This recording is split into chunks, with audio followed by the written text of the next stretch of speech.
Yes, I'm Geraldine, or G, far less formal and far less of a mouthful, especially with my surname. Today I'm going to be talking about scaling culture at YoYo. So I'm going to start off with a personal story. So this little lady here is Monica, and she's my niece. And she lives over in the US, and my husband and I speak to her most weekends. We'll have some FaceTime with her. And my husband, he works in the film biz, so he has some amazing stories to tell Monica. Absolutely captivates her. An example being that Will Smith said that my husband's sweet jacket was dope on one occasion. So I've got tough competition to get her attention. And one day when I was talking with her, and she said, "You know what, Auntie Judy, what do you do?" And I was like, "Well, great. This is my moment. Finally, I can't mess this up." As tempting as I was to go into our omni-channel offering and sort of our payments and loyalty space, I thought, no, let's wait until she's at least 12 before that. So it's like, okay, right. So how can I explain to Monica? I said, okay, well, Monica, if you know Mummy and Daddy, they've got their apps on their phone, right? Yeah? So Mummy and Daddy go into, say, their favourite coffee shop. They can buy their favourite coffee on their phone, and they can pay for it, and they can get rewarded for their purchase. Okay, right? See us starting to glaze. So, okay, it's not just about that. Where I work, this company called YoYo, it's way more than that, Monica. She said, well, what? I said, look, I get to work with brilliant people every day who really care deeply about what they do. They love what they do. You can feel it as soon as you walk in the building. She stops. Actually, that sounds really cool. I want to do that when I grow up. Yes, finally. So, to the point, our kind of culture at YoYo is about loving what you do. It's really at the core of how we live and breathe culture. And it's something that we find very compelling. So it makes us get up in the morning and not hit the snooze button. We all have that feeling, right? That Sunday morning or Sunday evening feeling of, oh my God, I feel like I'm going to school tomorrow. Right? We don't want to be hitting the alarm button too many times. So seeing people love what they do, it attracts, grows, and retains brilliant minds. I often find myself walking through the corridors at work, and I'll see huddles of people talking, and the energy level is just absolutely infectious. I'll be smiling. I'm the crazy people lady who's just smiling randomly. And I love that. So our culture is living, breathing, and constantly evolving. And it's that mainframe for how we do things around here. So how many of you here are in startup organisations? Yeah, a lot, right? So it can be quite a volatile environment, right? Nobody's written a playbook before. Nobody has said, this is how you do X, Y, and Z. So if we can get the culture right, it provides that framework that can actually help people as we start growing and scaling our business. So how do we keep our culture alive and kicking and really just scaling? So YoYo, give you a bit of context. Last year, this time, we were about 40 people. Now we're just shy of 80. By Christmas, we should be 120, 130. There's some internationalization in there as well. So, you know, there's a lot of change happening, right? So how do we do it? So it's recognizing a couple of really key facts. So this is a picture from our Christmas policy. It was winter themed. I don't know how our CEO ended up in a Napoleon outfit, but never mind. I came across this saying, a co-founder of our culture. I can absolutely not take credit for this. There's a fabulous book called Culture Deck Decoded by Breton Putner. I highly recommend it. It's a great summary of some fantastic companies that are out there at the moment and how they're doing culture. And you can get it on Amazon. So we're all co-founders of our culture, and that's a big responsibility. And each of us own it. So, you know, a nod to the Netflix deck, as we were saying before, you have the freedom and responsibility to do the best work of your life. And it's up to us all, at this stage, we can actually shape our cultures when we move forward. So it's created and it's driven by our people, and we own it. And we see people as absolutely essential to our culture. It sounds super obvious, right? But without the right people in our culture, we won't have the right product, and we certainly won't have customers. So it's very much in that order. We feed into each other, we keep generating that energy. So in terms of scaling as well, we're really clear on what our cultural value proposition is. So you think about being inspired and energized by those brilliant minds. I was talking about those huddles, and you can just feel it. You can feel that something great is happening and is about to happen. About caring deeply about those interactions with your colleagues when you leave thinking, wow, I actually feel better for that experience. I regularly feel like I'm the stupidest person in the room, and I love it, right? And you don't come away from those meetings where you're talking with someone, it's like that Harry Potter feeling when you've got a Dementor experience, you're like, I'm going to get these minutes back. That's not what's happening with culture at YoYo. So also I think there's a really huge potential as well when you're in a scale-up environment. You have all the bells and whistles, and you have amazing perks, but actually it's not about the beer fridge or the ping pong table when it comes down to it. Yet again, that's pretty standard. It's about people, right? People that you have, that you spend your life with. And the reality is we do spend more time with our colleagues than our family and our friends. So you've got to get that right. And getting the exceptions right is really, really important as well, what we expect of each other. So this is a big thing, like zero tolerance for red tape. That should say red tape. No red taps in this building. So making sure that when we spot that kind of like, yeah, let's have 4 meetings about one thing that could be dealt with by Zach. Doesn't happen. We call each other out on that. And also we shift early and iterate, right? So never letting the great get in the way. Good, just let's get it done. Keep that energy going. Don't let the inertia happen. So I think then you get into a tricky patch. So it's stretching yourself as well beyond the borders of your line. So it's challenging each other, and very much have a culture where we do speak our minds in a constructive way, but is that the candid honesty. Again, that nod to the Netflix step, also Bridgewater. There's a great book. I'm a complete dork when it comes to culture books, just so you know, if you want any recommendations, come speak to me afterwards. I will bore you senseless.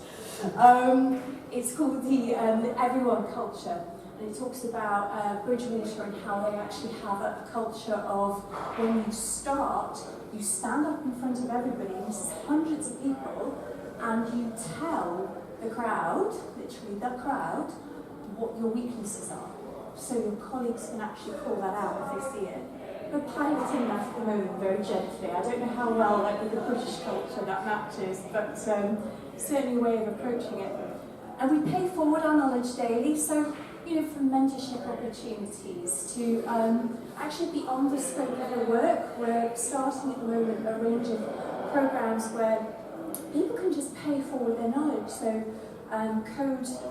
coding sessions where people are teaching other people in the business how to code. And also, just putting out aside today, it can be anything from languages to how actually to do great tricks on yo-yo. We have one guy in engineering who's amazing at yo-yo tricks, so I'm looking forward to that. Okay, so speaking up and then having a huge bias for action. Right, so does anybody know the difference between a buffalo and a cow, other than the obvious? No? No, right. So, bear with me, people. So, a buffalo, when it sees a storm coming, will charge for the storm, right? Just go straight for the storm. Cows run off in the other direction. With the cows, the storm will catch up with them. They're absolutely knackered and they've just got to take it anyway. The buffalo, they've got it over with. It's like ripping the band-aid off, right? And they can move on with their lives. So, our little mantra is be the buffalo, charge the storm. If you see something happening, you just deal with it then and there. So again, it's going back to that bias of action. So freedom and responsibility, as I said, to do the best work of your lives, and you choose to be a yo-yo, right? So when it comes down to it, and this is to get all sort of philosophical, but we only have one life as far as we know it, right? If you're not happy, you've got to do something about it, right? If something's not working, you've got to change the channel. And that's very much in the feeling that we have at YoYo, that the power is yours. Nobody is empowering you, it's yours to make the changes you want, to enrich your life, work and otherwise. So we also know who we are, right? And we know that we've changed, and that's absolutely cool. Here we go, another recommendation. So a great book. Has anybody come across this? Blitzscaling? Yeah. It's cool, yeah? There's so much in it. There's a piece in there that I've got here, and it's talking about the difference of size and the different groups. So when you're, 1 to 9, family. 1 to 9, who's in the front of a family setting right now? Yeah? Does it feel like a family? Yeah? So tribe is when you start going tens of employees. So things are starting to get a little bit more structured, so they kind of have to, less generous there. And then you see the sort of village, city, nation. So I've been in organisations myself where you've been at that kind of nation level, and we're trying to sort out culture, and culture's kind of being dictated from the top. And it's kind of like, well, to your point, does it feel authentic? Is this what we really are? So then when you're at that co-founder for culture stage, it's even here, you can really have a huge impact on how the culture is. After that, it's a huge challenge. I don't envy anybody who's trying to do it. So we're very open about saying we're no longer a family, because families can sometimes be dysfunctional, especially if you've got 80 people, that is a big dysfunctional family. So we say that for us to succeed, we need to be a team. And with a team, you can swap in and swap out players. And that's a reality, but we realise that actually it's very much that group collective effort, and we've got to play nicely with each other to get on and to make our business a success. So from YoYo's perspective, 2018 has been very pivotal, and going back to that identity within our culture. So we've progressed from startup. So here we go, there's our little dinghies. Some going in different directions, little lone wolves there. To wannabes, we're trying to get a little bit more powerful, we're all hands on deck, we're moving at speed to scale up to where we are now, our fleet. So you can see it's all sort of functioning, working ships. We've still got our pirate ship there. It's strong. We're not corporate, we're called pirate. Ba-bum. No, I'll stop. It never works actually. Never. I will persist. So with our culture, we say that it's the engine room, back to that point of it propels us forward. You don't know what's ahead of us. We can estimate as much as we want, but who knows? But it provides us with that certainty and keeps us going. You may have noticed as well there are no cruise ships or passenger ships in our fleet. So, that's one of the tough things about our culture, hard things about hard things. People that may have been absolutely fab when you're at that 1 to 9 employees, or even at the team stage, aren't necessarily going to be right for the next part of the journey. So we're quite decisive as a culture when it's not working. We don't just kind of ignore and hope it'll go away. We talk to each other, right? We communicate. And we're fair and open with each other. And also, it's kind of just been a bit challenging as well. We've had instances where somebody said to me, it's not the same when there was 5 of us. Of course it isn't, we're 80. How would it be, But then you work out what they like and what they don't like, and then coach them through. So we know that success is binary, so there's the input and outcome, and it's just so visible when you're in a startup, if the outcome's there or not. I'm sure many of you are very, very aware of. So we're relentless, making bigger, better, faster happen, and it's constant, it's that iteration, shipping early. So this is a great quote from American football players. Anybody come across it before, Ian Darling? So success is owned, it's leased and rented to you every day. So just remembering, right? You've got to keep on going and keep that momentum. So clarity of purpose helps as well, to your point. I swear I wasn't writing when you were doing your presentation. we're talking here about just making sure everybody's on the bus, right, about what we're doing. So you've got your yo-yo goals and your purpose and your ambition, making sure that it filters through to your larger function teams and the sort of cross-functional squads. And there's that sort of traction of growth, constant going back and forward. Does everybody know what we're doing? Why are we doing this? What's the relevancy to my job? And having those town halls and talking in one-on-ones and making sure that the mileage is put in between people. The constant of our culture as well through that first interaction point when you click on our website, the way through to the selection, making sure that your candidates don't get stuck in Groundhog Day being asked the same question. Each interview panelist has actually questions that are focused on different areas of culture, our offer, our onboarding. We make sure that there's always a meet before the offer is accepted and the person started. So even if it's a coffee, a drink, just something, human side is really important to us. And growth and performance, and the same, but leaving a legacy. So, we're very honest as well with our people and saying, look, at one point, we're all going to leave. It's just life. So what's our legacy going to be? What do you want it to be? And you can make it happen. So, process. When you're growing, we were talking about this earlier, you're growing, you get to that point, especially in a regulated environment, where there has to be some process that kicks in, but never prioritising progress over process.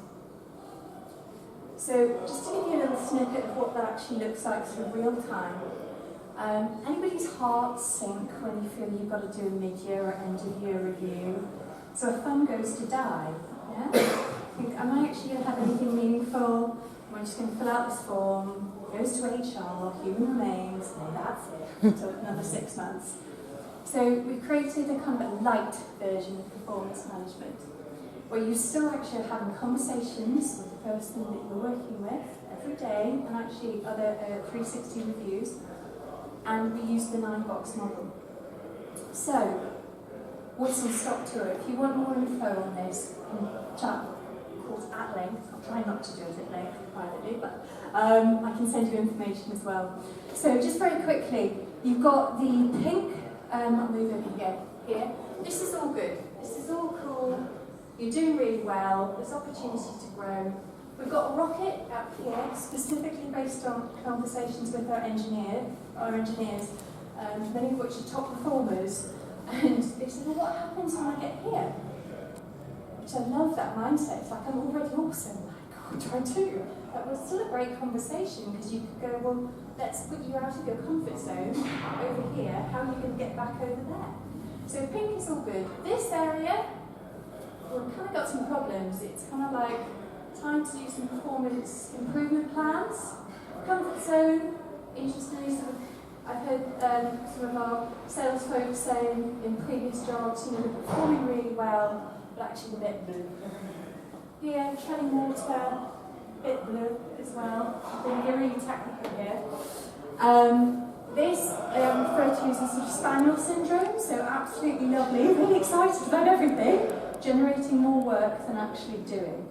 Right, so this, we've got problems, we've got issues, we've already gone down this route, and then end of the road is not going to work. So it's very clear, it's super visual. And people have found it actually to be very helpful as well in looking at not just only that kind of 6-month review process, but using it for one-on-ones. Where do you think I am? I think I'm here. So there's that individual responsibility of both the line manager and also the individual to really start marking where they sit. Final thoughts. So evolving the scaling culture, constant, and everybody owns it. Absolutely, we're hard down the line on that. And it's a choice of how we actually develop our culture. And we really see it as the sort of fabric of what we do and how we're yo-yoers. So if you do have any questions, please come and see me afterwards. I'd be delighted to chat with you. Thank you very much for your time. And if you want to know more about YoYo, please download our app and you can use our YoYo gift voucher.